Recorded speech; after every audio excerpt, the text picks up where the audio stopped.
are now in the deep end of horror. And I will see the life run out of you. Hello, my children of the popcorn. Well, I know you did not see this coming, but here are my Nazi horror movies. There's Blood Creek, which stars everybody. It's a Joel Schumacher film, and it stars Michael Fassbender, Shea Whigham, Henry Cavill, and Dominic Purcell. So, Superman, Magneto, and whatever Dominic Purcell's character was, I can't remember, Heatwave maybe,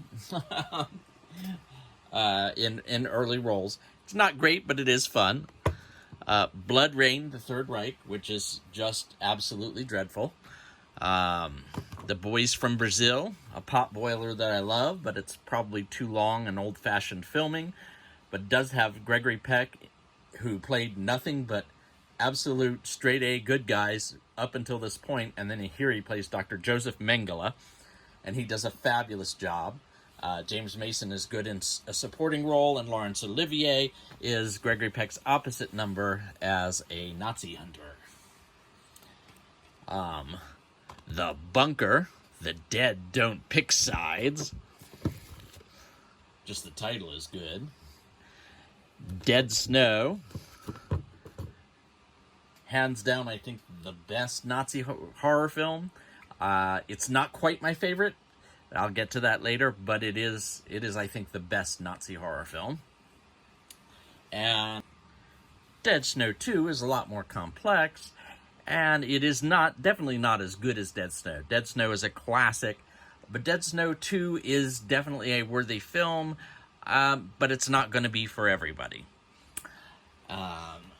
Then there's The Devil's Rock, which I swear I watched. I don't remember any of it, so it can't be particularly good. The Eagle Has Landed, which is not Nazi horror, but, I had it lying around. And it's got Michael Caine, Donald Sutherland, and Robert Duvall, plus it has Donald Pleasance as Heinrich Himmler. And it's a fun little potboiler of a film. And Frankenstein's Army, which is worth watching just for the creatures they did for the film. The creatures are absolutely fantastic. Film's a little disjointed, but I think you'll be staring at the visuals enough that you won't notice any problems with the film. An oldie, The Frozen Dead with Dana Andrews. Not too bad. Again, a little bit of a potboiler, older style of filming. Hammer House of Horror. This is a series that Hammer did basically after the movie studio closed down, and they did it for television. And it has one episode that stars Peter Cushing, and it's about Nazis in kind of a roundabout way.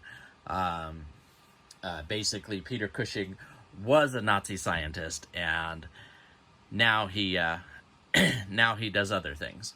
That episode also stars Brian Cox, and is actually very involving. It's a really nice one.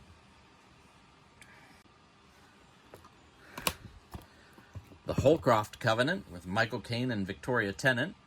Not horror either, just Nazi, and I happen to have it lying around, so I threw it in. The House. In this house, no one can hear you scream. It's a pretty interesting, it's down here, it's artsploitation films, and it's pretty good. And speaking of exploitation, I have to mention that there is a subgenre called Nazi-sploitation. Like Ilsa, She-Warden of the SS, and a number of films of that ilk. And, if that appeals to you, that's great. I love Nazi horror, horror movies where the Nazis are the bad guys. However, Nazi-sploitation, not my bag. I've tried to get into it. You would think I would like it because I like Nazi horror, but I don't. So I don't really have any of them. I only have one, and that one's actually going to a friend of mine overseas who'll appreciate it more. Iron Sky. Definitely not PC. Kind of a ridiculous mishmash of things. The Reich Strikes Back. Not strictly horror, science fiction. It's got horror elements, but it's more science fiction and ludicrous comedy. And if you think Iron Sky was ludicrous, well, there's Iron Sky, The Coming Race, with Udo Kier and people riding dinosaurs and still Nazis at the center of the earth this time instead of Nazis on the moon.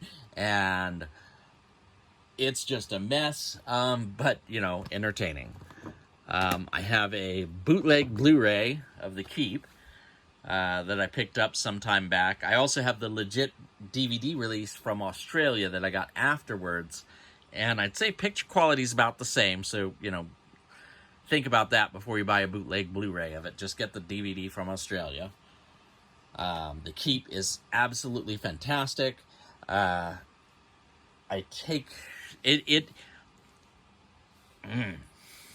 have so much that I want to say about The Keep, but it would take up an entire video.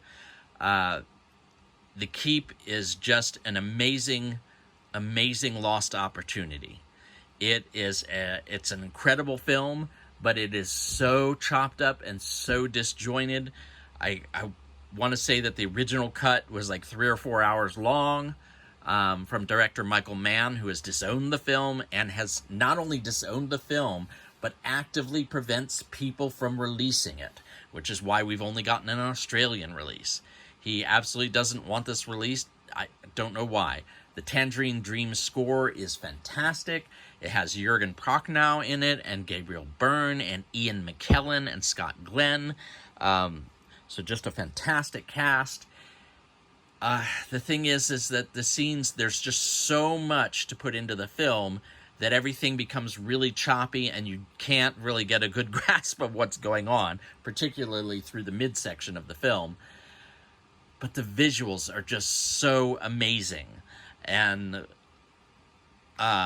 anyway, I need to do a whole episode just on The Keep. Hopefully they'll announce it at some point. It'll get through and get a decent release. Vinegar Syndrome, I'm sure you've been trying.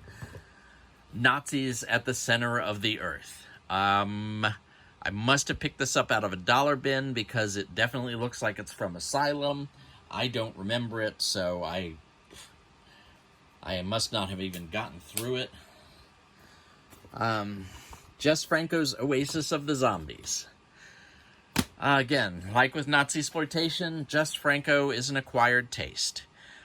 You like him or you don't. And I haven't found a Jess Franco film that I've really liked. I enjoyed both of his Fu Manchu movies, but there were 5 Fu Manchu movies with Christopher Lee. He did the last 2, and they're definitely easily the worst. They're made on a shoestring budget. They're terrible, but I enjoy them. And so I have to think that anybody else would have done a better job. But that said, there are a lot of Italian directors who are just awful. Like Bruno Mattei makes terrible films, but I find them endlessly entertaining. So I understand there are plenty of people who enjoy Jess Franco. I'm just not one of them, and yet I still have this film. Outpost. Fantastic little thriller. Doesn't have the sense of humor that Dead Snow has. And strangely, I've never seen this on Blu-ray. Because I'd pick it up right away. I'd love to see a boutique release of this with a lot of extras.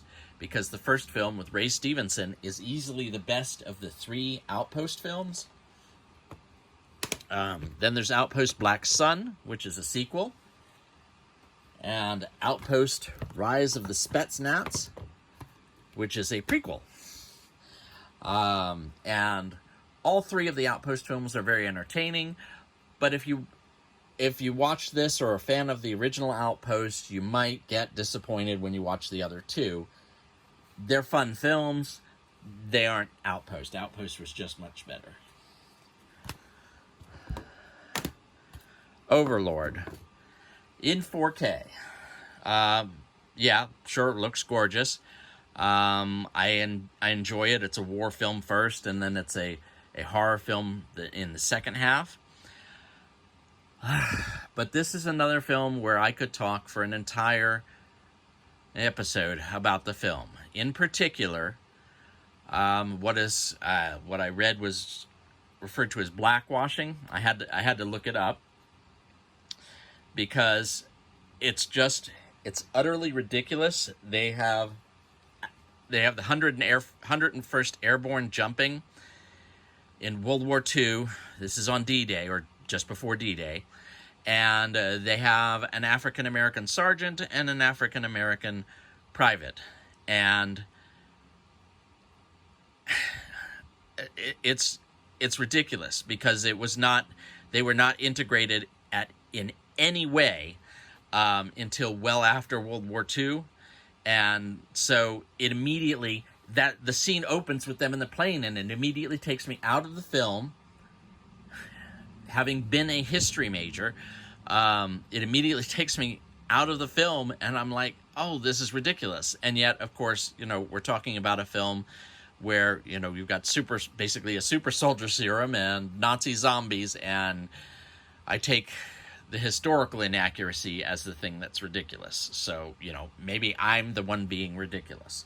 But it really bothers me because you could have reworked that in any number of ways. I like to see African American representation in films. It's important. But don't,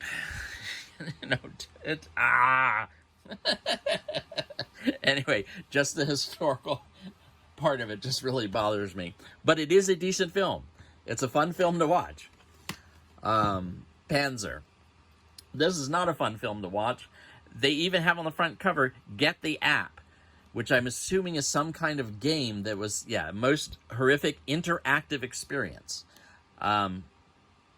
Hopefully the app makes it better, if the app even exists anymore, because the film was awful. It was just dreadful. And, speaking of dreadful, there's War of the Dead. Again, another one of those that I don't really remember, presumably because it was pretty bad. Then there's Werewolves of the Third Reich. I thought, oh, werewolves? Third Reich? That's awesome. Ooh, and I should have put Grindhouse in here. Rather than watch Werewolves of the Third Reich, watch the movie Grindhouse by Quentin Tarantino and Robert Rodriguez.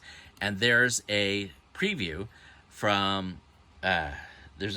of Werewolf Women of the SS. And that preview is hilarious.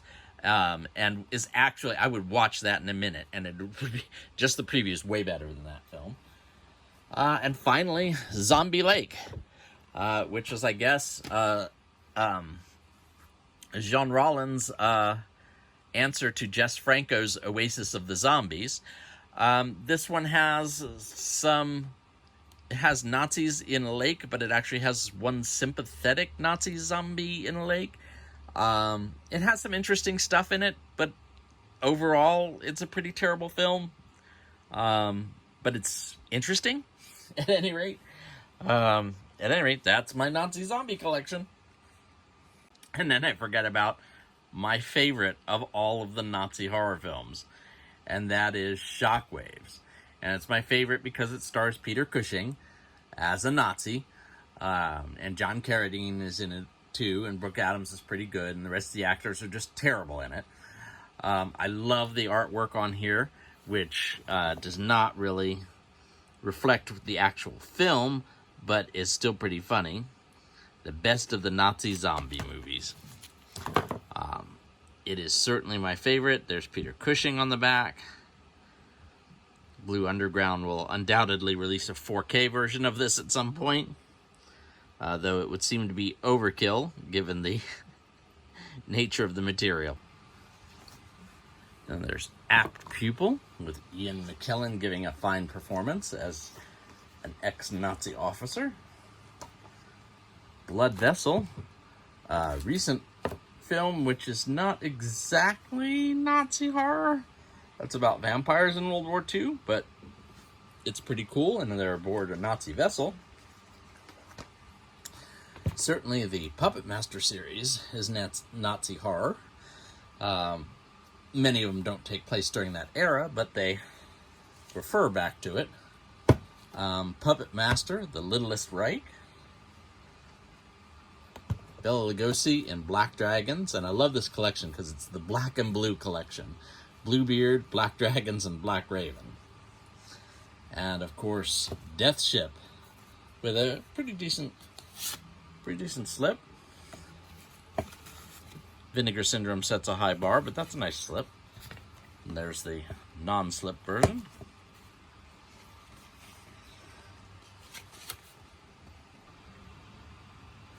Oh yeah, and of course there's Hellboy, which is also Nazi horror.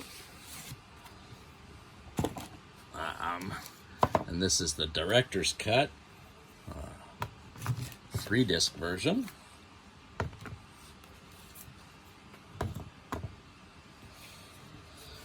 Two discs of nothing but special features, and the director's cut is on disc 1, and it comes with the book, which you should not translate. Things will go poorly, I'm sure. They always do. Books should always never be read. Always never. Click like, subscribe, or even comment below, because I want to hear what you think. No fair.